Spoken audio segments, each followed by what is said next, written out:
An age gap is never a bug in a relationship. It just means he had to learn how to be awkwardly sincere in front of you a little earlier than most. To track down a high-profile suspect, my captain assigned me to go undercover as a bartender at the most famous nightclub in Chicago. I was right in the middle of showing off my flair bartending skills to prove I wasn't a rookie when Sarah Harrison walked through the door. I wanted to die of embarrassment right then and there. If I hadn't been on a mission, I would have bolted for the exit immediately. However, for the sake of public safety and my captain's trust, I forced myself to stay put. Sarah spotted me and couldn't hide the mischievous glint in her eyes as she sauntered over with a smirk, asking if I was the new guy. Damn it, I knew exactly what she was doing. Sarah was messing with me on purpose. I swallowed my pride, masking my annoyance and embarrassment as I gave her a stiff nod. Sarah laughed even harder and suggested that I come over to grab a drink with her. The people at the surrounding tables started hooting and hollering when they heard her. They teased her, asking if the great Sarah Harrison had finally changed her ways, since she usually called them all vulgar and depraved. One guy even joked about her being interested in men, saying he had been trying to set her up with a girlfriend for months. "Get lost," Sarah snapped, shooting the guy a glare before sliding onto the edge of the sofa. She lit a cigarette and watched me through a cloud of smoke, beckoning me to come sit down.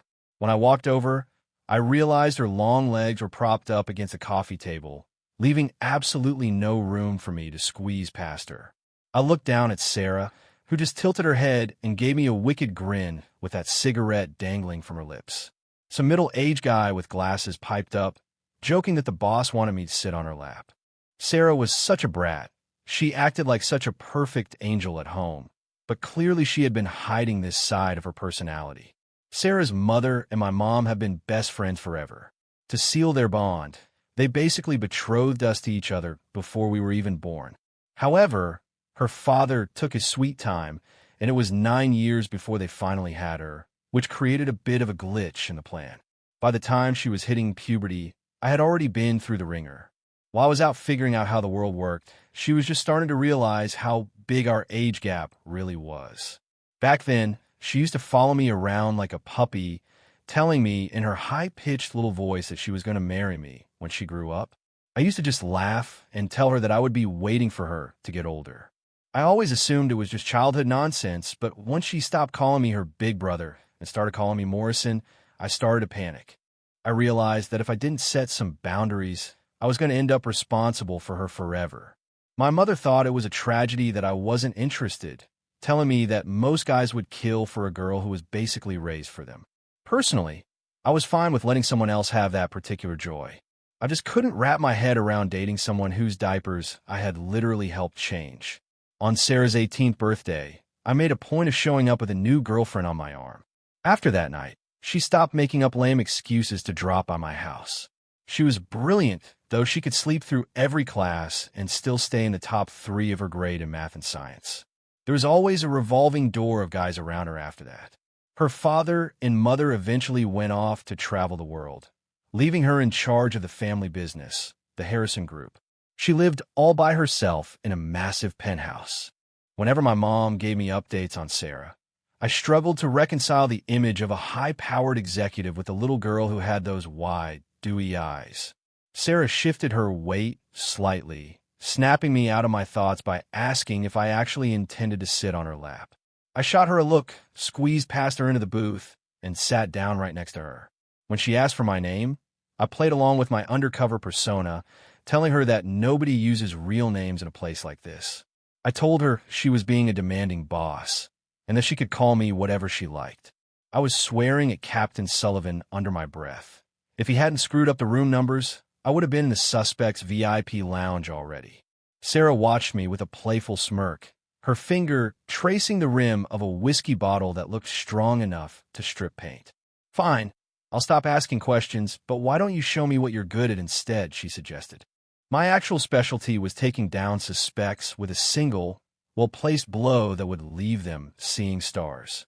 Ignoring my internal monologue, Sarah poured a glass of the heavy stuff and slid it toward me. This girl must have forgotten that I have a hollow leg when it comes to drinking. My dad had me sipping high-proof spirits since I was a teenager, so a little whiskey wasn't going to faze me. I grabbed the glass and knocked it back in one go, deciding that if she wanted to play games, I would give her a run for her money. I leaned in close to her and teased her about being a mean boss for making me drink alone. I poured her a glass of her own, knowing full well that she couldn't handle her liquor nearly as well as I could. I was determined to show her that those 9 extra years I had on her weren't just for show. She really thought she could outplay me, but I wasn't going to let her win that easily. I filled her glass to the brim and offered her a toast with a mocking smile. Sarah took the glass, but not before brushing the bottom of it against my thigh, whispering that I'd have to be the one to take her home if she got too drunk. I told her she was a riot and joked that my tolerance was nothing compared to hers, giving her a playful little nudge. Some greasy guy sitting nearby chimed in, saying that Sarah seemed more intoxicated by me than the alcohol. He told me that in this business, I needed to learn how to play along if I wanted to make any real money. God, it felt like creeps were popping up everywhere like weeds lately. I ignored him and focused on Sarah, guiding the glass to her lips while telling her that I was at her beck and call. I was going to make sure she finished every drop. Since I'm a type of guy who prefers immediate payback, I made sure we went through 2 whole bottles of whiskey until Sarah was finally swaying. She still got that same red flush across her cheeks that she did years ago, though she was definitely a lot less innocent now. I watched her carefully, waiting to see just how far gone she actually was. I gave her a little nudge and asked if she needed me to call her an Uber or a driver. Sarah suddenly reached out and draped an arm heavily over my shoulder, pulling me close. She slurred that I should be the one to take her home, reminding me of my promise to do whatever she wanted. I practically rolled my eyes into the back of my head, wondering what she thought she was going to do in that state. My mission was already a bust for the night, and I figured taking her home was a better alternative than staying in a room full of perverts. At least with Sarah, I knew I was relatively safe compared to the guys in the VIP lounge. I managed to get Sarah into the passenger seat and call my mom to ask for her address. My mom sounded ecstatic, telling me it was about time I finally made a move on her. I could hear the sound of tiles clacking in the background as she bragged about winning her game of mahjong. Ever since I moved out, my mom had traded her evening walks for marathon gambling sessions with her friends. She had even threatened to play until she dropped if I didn't give her a grandchild within the next 3 years. When I tried to protest, she just told me to go find a hotel and hung up on me. Looking at Sarah passed out in the seat next to me, I realized I had no choice but to take her back to my place in Lincoln Park. Lugging a deadweight woman up the stairs was nearly the death of me. By the time I reached the 3rd floor, I was seriously considering just rolling her back down the stairs. I muttered to her that she was going to owe me a massive apology once she sobered up in the morning. We finally made it inside my apartment, and I kicked the door shut. The second the latch clicked, the heavy weight of her body suddenly vanished. Sarah spun around and shoved me against the door, whispering that I was still just as rough as ever. She leaned in close, suggesting there were much better ways I could make her cry if I really wanted to try. I stared at her in shock for a few seconds before it finally clicked. She wasn't drunk at all. I asked her where she learned those moves and threatened to teach her a lesson for lying to me. I tried to push her away, but she grabbed my wrists and pinned them behind my back. The harder I fought, the closer she pressed against me, and the scent of mint and whiskey on her skin started to make my head spin. She teased me about being way too easy to fool even after all these years, joking that I was a terrible cop for being so gullible. The apartment was dark except for the moonlight streaming through the window, highlighting her long lashes and those big, soulful eyes.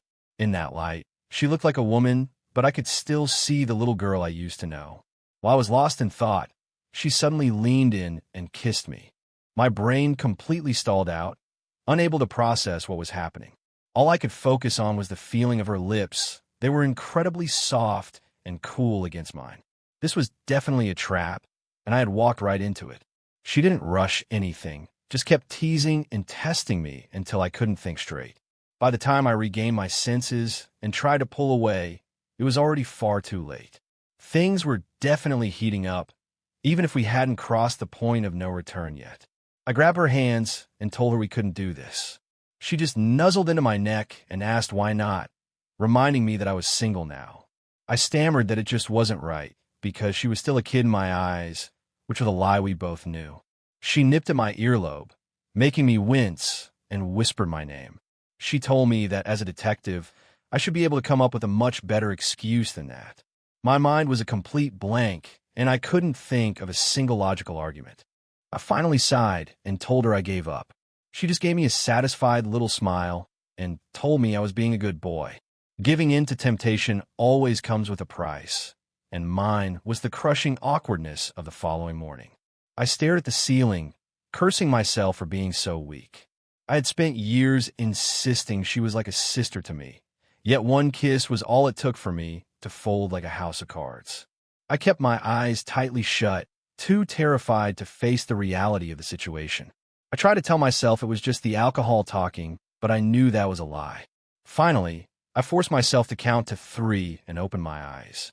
Sarah was already awake, watching me with a grin and telling me that she wasn't going to accept the "we were drunk" excuse. I let out a long sigh and looked at her lying there, blinking those big, innocent eyes at me. It was infuriating how she could look so guileless after what had happened. I jokingly reached out to swat at her, but she immediately pinned me down and warned me not to move unless I wanted trouble.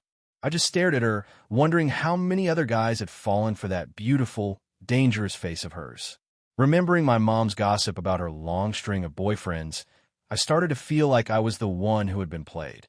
I figured she was at that age where hormones usually win out over logic anyway. I asked her what she was looking for, and she told me I should already know the answer to that. She claimed that even the neighbor's dog knew how she felt about me, and now that we'd crossed that line, she wanted us to be official. The nerve of this girl was unbelievable. She had spent years dating around and living her life, and now she was playing the victim. It just goes to show that you can't believe anything a woman says when she's in bed with you. I realized I was being a total pushover if I actually took her seriously. I told her to get lost and jokingly kicked her out of the bed. Sarah went tumbling onto the floor, wrapped in the duvet, and yelped in surprise. She called me heartless and asked if I even cared about our future happiness together. I told her I could handle my own happiness just fine and grabbed my bathrobe before heading to the bathroom. As I locked the door, a nagging thought hit me. If I really thought of her as a sister, why was I so attracted to her? Your body doesn't lie about that kind of thing, and the lingering scent of men on my skin was surprisingly comforting. I splashed some water on my face, and the minty scent helped clear my head a bit.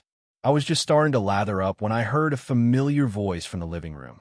It was my mother's unmistakable, boisterous laugh, and even through the door, I could tell she was absolutely thrilled about something. I killed the water and ran out of the bathroom to see what was going on. My mother was sitting there with Sarah, looking like the happiest person on earth as they chatted. She was already talking about how their long-term plan had finally worked out and asking when we were going to give her grandkids. I begged my mom to stay out of it, but Sarah just gave me a heartbroken look. She turned to my mother and whimpered that I was refusing to take responsibility, claiming that I had told her it was just a one-night stand. I stood there with my jaw on the floor, stunned by her blatant lie. My mother jumped up and smacked me on the back of the head, warning me that if I ever mistreated Sarah, she would disown me on the spot. Sarah was hiding behind my mom, shooting me the most smug, punchable look I'd ever seen. The second my mother turned back around, she went right back to her poor little me act. I had a million insults on the tip of my tongue, but I had to swallow every single one of them. I pleaded with my mom to let us handle our own business, but she just asked if I was planning on being a deadbeat who abandoned his family. I nearly choked on my own spit, telling her she was getting way ahead of herself. I finally just tried to usher her out the door, promising that we would work it out between us. My mother gave me a look that said she knew exactly what I was up to and wasn't falling for my crap. She seemed prepared to stay all day until Sarah piped up and promised her that I would bring her over for dinner that night. That seemed to do the trick, and my mom finally started to relax. My mother finally left, giving her favorite future daughter-in-law one last adoring look. As soon as the door shut, Sarah dropped the innocent act and smirked at me. She told me that in police terms, I was backed into a corner and might as well just surrender now. I was about to give her a piece of my mind when I noticed the way she was looking at me. I suddenly realized that I wasn't wearing anything under my bathrobe, and the belt had loosened quite a bit. She was staring at me with a very predatory expression. Sarah raised an eyebrow and made a joke about my physique, saying she had expected more after all these years. She teased me about all the food she used to bring over to my house when we were kids, wondering where all those calories had actually gone. I felt my face turn bright red as I scrambled to pull my robe shut. I pulled my robe tight and reminded myself that as a police officer, I had to maintain some level of decorum. I told her to mind her own business, but then a thought hit me. She had been bringing me food since she was barely in high school, and I started to wonder if she had been planning this even back then. I called her a little delinquent, asking her why she was thinking about stuff like that when she should have been doing her homework. My face was burning as she laughed and told me she was just being helpful. She joked that she had seen me pining over that senior girl in college and wanted to make sure I was physically ready for a relationship. The girl she was talking about was my first love from college. To be honest, it was more of an obsession from afar than an actual relationship. She looked exactly like a famous movie star, and I had been completely smitten the first time I saw her in the campus music hall. I remember the sky was a brilliant, fiery orange that day, a color that seemed to define my entire college experience.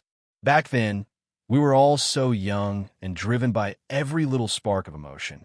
When the final bell rang, the hallways were filled with students rushing out to enjoy the evening. Amidst the crowd, I spotted a girl in a simple white shirt who was walking against the flow of people, heading toward the practice rooms. I watched her through the window, feeling a swarm of butterflies in my stomach as she started to play. I later found out she was a prodigy who had been fast-tracked into the graduate program. I was so lost in my memories in the shower that I didn't even hear Sarah leave. When I finally came out, I found a glass of milk and a sandwich waiting for me on the kitchen table. I was starting to feel a little touched by the gesture until I saw the note she had left underneath the glass. The note warned me that if I dared to ignore her calls, she would show up at my workplace to keep me company. I realized then that she was going to be relentless, and I couldn't afford to have her blowing my cover while I was undercover. If she kept showing up at the club, the whole operation would be in jeopardy. I tore up the note, annoyed at her choice of words and her constant teasing. She had always been terrible at literature, but loved trying to sound sophisticated, even when she made no sense. I walked into my bedroom and caught a glimpse of myself in the mirror. I was actually smiling, which absolutely terrified me. I collapsed onto the bed, wondering what was wrong with me for smiling about her. My back was killing me, and I desperately wanted to call in sick, but Captain Sullivan had been clear about the mission. Our smuggling suspect was spending every night at the club, and this was our best chance to get close to him. Intelligence suggested that a major shipment was coming in soon, so I had to be there to catch the details. I showed up for my shift at the club, changed into my vest, and followed the floor manager into one of the private lounges. He whispered to me that I should try to get the heavy-set guy at the center table to order the most expensive bottles since he had deep pockets. The guy in the middle, who was my target, pointed at me and told his friends that he liked my look. He said I looked innocent, which was exactly the persona I was trying to project. The manager played along, telling him that I was the new guy on the staff. Before I could react, the guy grabbed my arm and pulled me toward him. My vest was so tight and my dress shoes so slick that I lost my balance and ended up sitting right on his lap. He started making comments about taking me home and telling me that I was wasted working at a place like this, all while his hands started wandering. I caught his hand and forced a smile, even though I wanted to knock his teeth in. I played the part of the offended bartender, telling him that I was only there to mix drinks. I knew the club's official policy was that everything was strictly professional, but everyone knew that once the drinks started flowing, everything had a price. I had seen plenty of guys leaving with the staff and heading to their luxury cars parked outside. It was a legal gray area that was almost impossible to prosecute as long as both parties claimed it was consensual. The club owners were smart enough to keep things just within the boundaries of the law. The guy's face darkened, and he asked me if I was really going to play hard to get. He told me that everything had a price if you were willing to pay enough. I gave him a playful shove and told him he was being too blunt, suggesting that maybe if he ordered a few more rounds, I might change my mind. He laughed and agreed, saying that he couldn't get into the right mood without enough booze. He pulled me closer while his buddies all cheered and laughed. They were so disgusting that I had to fight the urge to arrest the whole room right then and there. After we polished off 2 bottles of Johnny Walker, I realized the guy was a professional drinker. I knew I had to step it up if I wanted to get him talkative enough to slip up. I mixed a particularly strong cocktail, loading it with enough vodka to knock out a horse, and took a small sip to show him it was safe. My plan was to get him drunk enough to leave his phone unattended so I could clone his contact list. That single sip felt like liquid fire in my stomach, but I kept my cool. I left a mark on the glass and held it to his lips, telling him it was a lover's cup, and that if he finished it, I might just go home with him. I was just about to close the deal when Sarah suddenly walked into the room. It turned out she actually knew the suspect, and she greeted him as Mr. Sterling. Even though she was talking to him, the look she shot me felt like 100 daggers piercing my chest. I immediately put the glass down and tried to put some distance between me and Sterling. He introduced her to the room as the CEO of the Harrison Group, mentioned that he had known her father for years, and invited her to join us. He asked her if she was there on business or just for fun. Sarah's eyes were locked on the glass in my hand, specifically the mark I'd left on the rim. She snatched it away and made a comment about needing the support of her elders before draining the entire glass of straight vodka. I was horrified. That stuff was lethal, and she had just downed it like it was water. I forced a compliment about her high tolerance through gritted teeth. While the rest of the guys were cheering for her to have another, she reached over and gave my waist a sharp pinch. She whispered for me to stop testing her patience, and while everyone else thought she was just flirting with the help, I knew I was in trouble. She set the glass down and excused herself, saying she didn't want to ruin their fun. Sterling laughed as she left, joking that she was probably heading to the bathroom to throw up. Then he suddenly grabbed my chin and leaned in close, his breath smelling like rot as he asked if I was actually trying to get him wasted. I laughed it off and told him that was exactly the point, leaning into my role as the flirtatious bartender. I joked that the best things only happen when people lose their inhibitions. The whole room erupted in laughter, and Sterling demanded that I fix him another one of those special cocktails. I told him I needed to go grab more supplies from the bar so I could check on Sarah. That drink was basically pure grain alcohol, and I knew her stomach was sensitive. I found her private booth down the hall. It was empty and the lights were off, which confirmed she had only been there to keep an eye on me.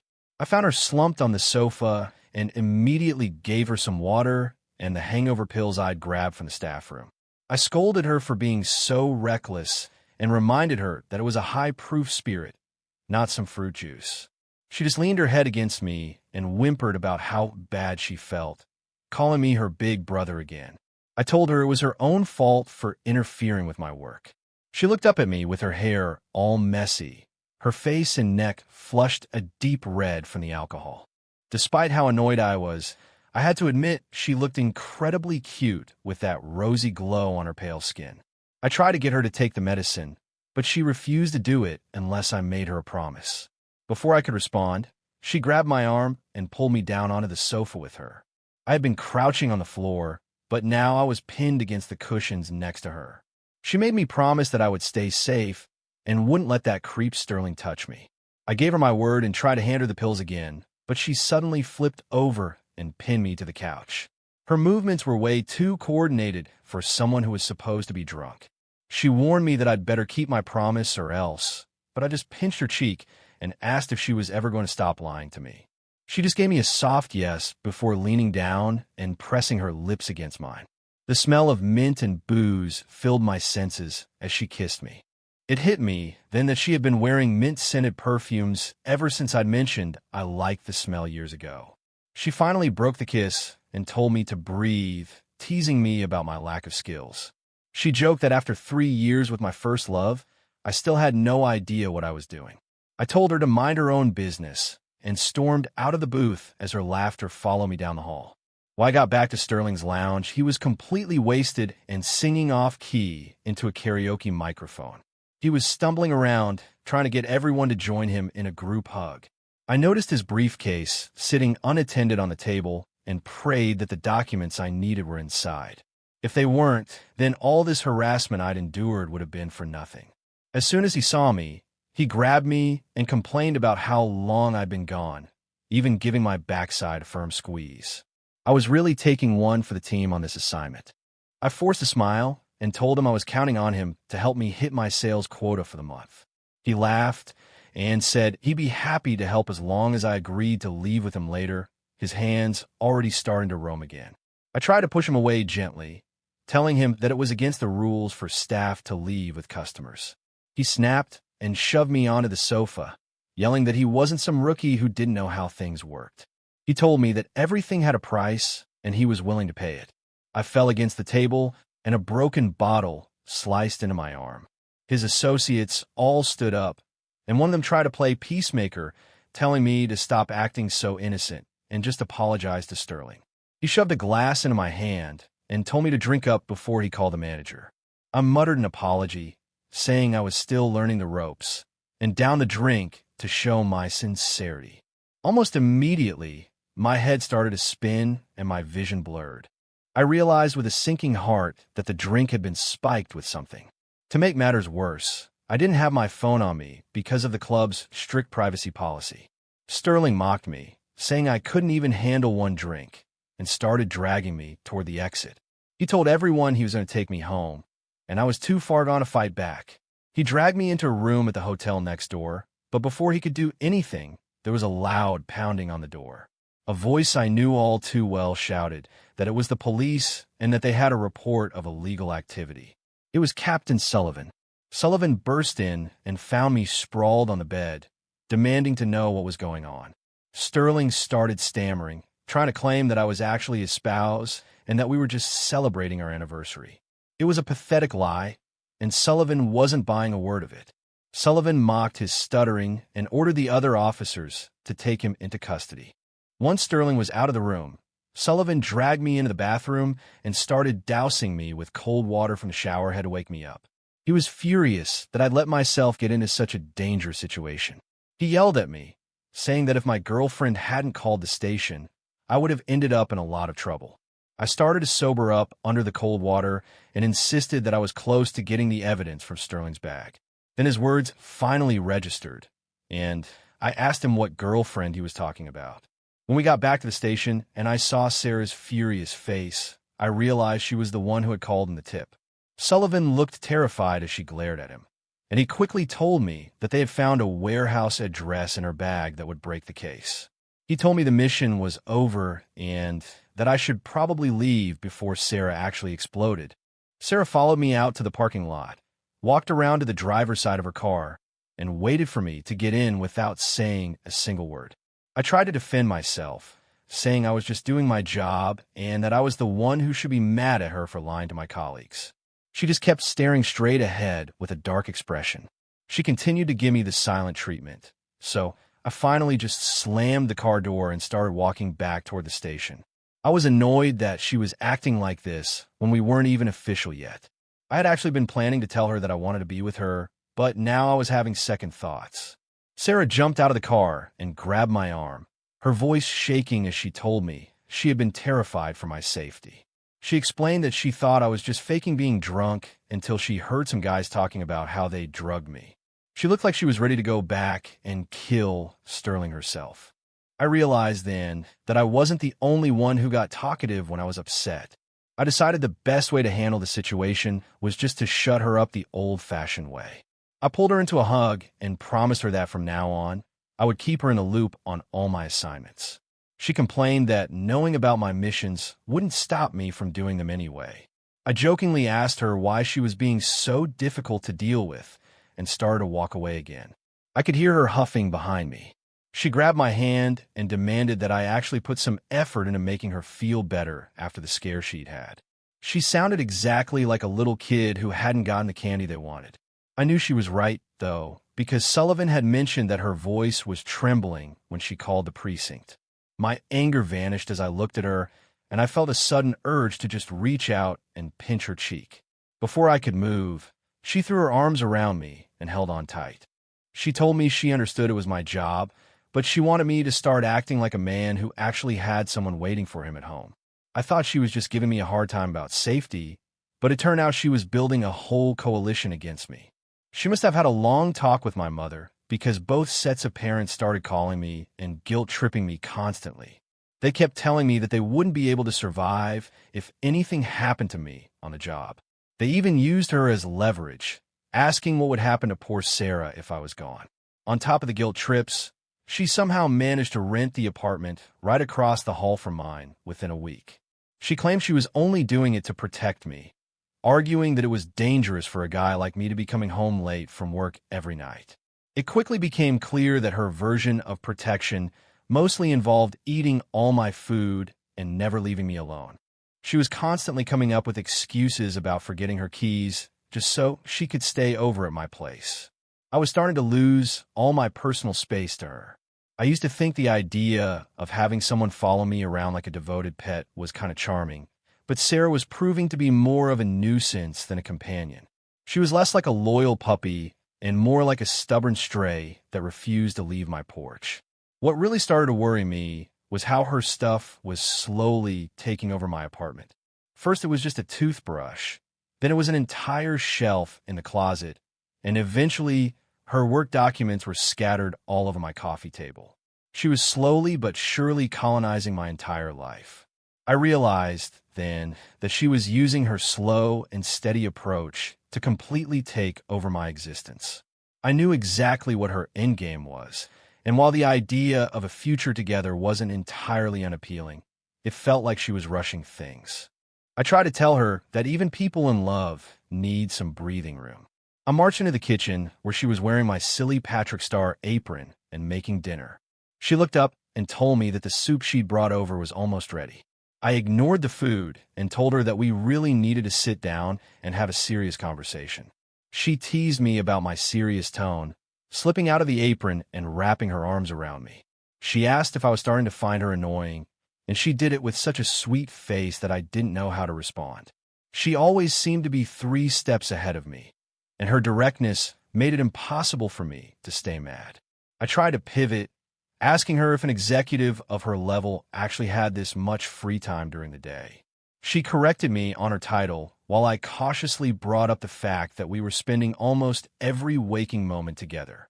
She just looked at me with those big puppy dog eyes and told me that this was exactly how couples in the honeymoon phase were supposed to act. I knew she was playing me, but I couldn't bring myself to push her away. It was incredibly frustrating how easily she could disarm me. The worst part was that I was actually starting to enjoy having her around all the time. I'd come home to find her struggling with a new recipe or holding out a burnt offering of food, complaining that she'd failed at cooking again. It was becoming a normal part of my day, and I was actually looking forward to it. My mother decided to drop by unannounced one afternoon and caught me completely off guard. She found a pair of Sarah's jeans lying on my bed before I could hide them. I tried to come up with an excuse, but there was so much of her stuff in my apartment that it was impossible to deny. Sarah immediately started playing the innocent victim, telling my mother that I was the one who had invited her to stay. She lied through her teeth, saying I had told her I felt more secure coming home to find the lights on. I couldn't believe she was using my own mother against me like that. I was losing my mind because my mother was the biggest gossip in the neighborhood. Sarah knew exactly what she was doing. She wanted everyone to think we were already basically married.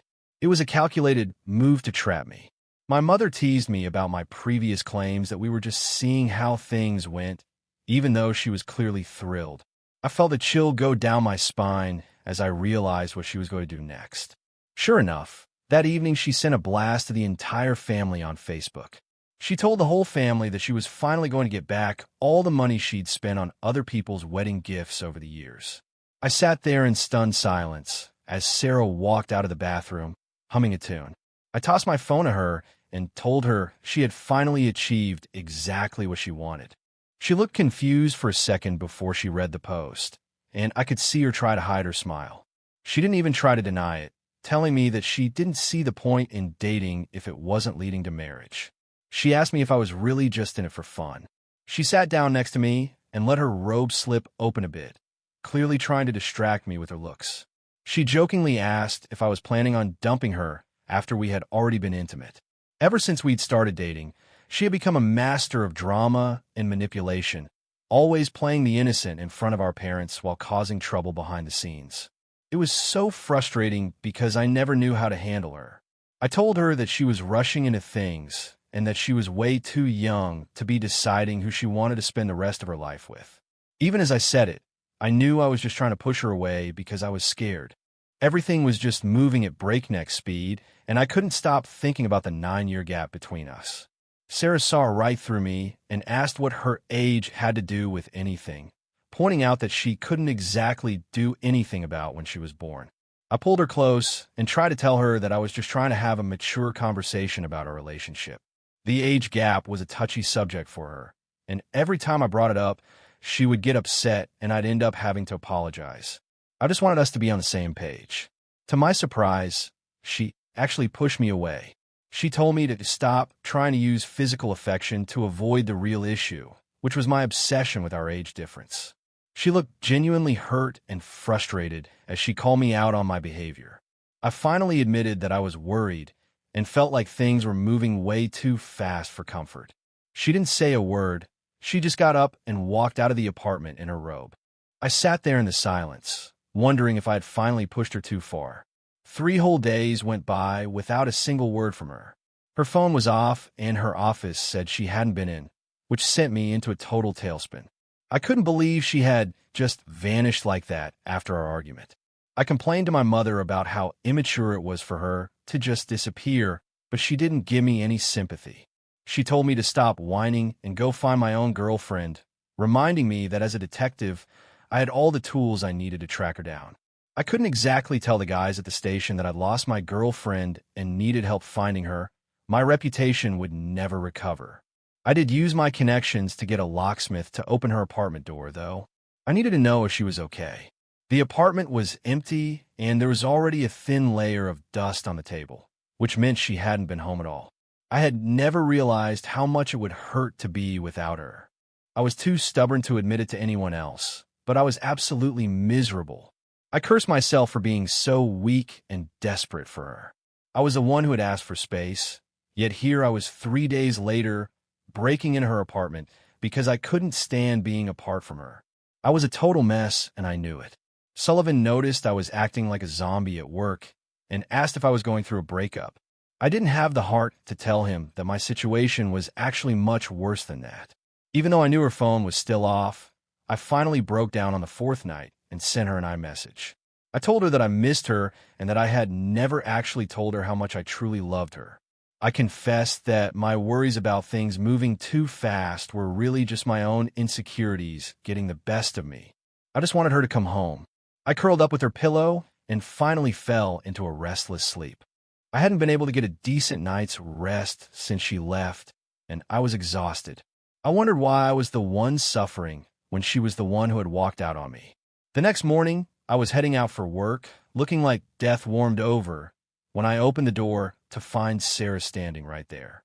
She looked perfectly fine and teased me about my appearance, saying I looked like I'd been working a triple shift on a murder case. I rubbed my eyes in disbelief, annoyed that she looked so refreshed while I was a total wreck. I tried to act tough, telling her she couldn't just come and go as she pleased, and tried to slam the door at her face. I walked past her toward the elevator, but she started reading my text message aloud for everyone in the hallway to hear. I spun around and covered her mouth, telling her to shut up and that she was doing this on purpose just to embarrass me. She just laughed and admitted it, slipping my hand into her coat pocket. She told me that if I ever needed space again, I just had to ask, and she would happily disappear. She even joked that she'd enjoyed her little vacation so much that she might start doing it once a week just for the fun of it. I told her she'd better not even think about it. It occurred to me then that the strength of our relationship wasn't about who was protecting who. It was the fact that if she ever went missing again, I'd move heaven and earth to find her. And when she finally came home, I'd be there to tell her she was never leaving again.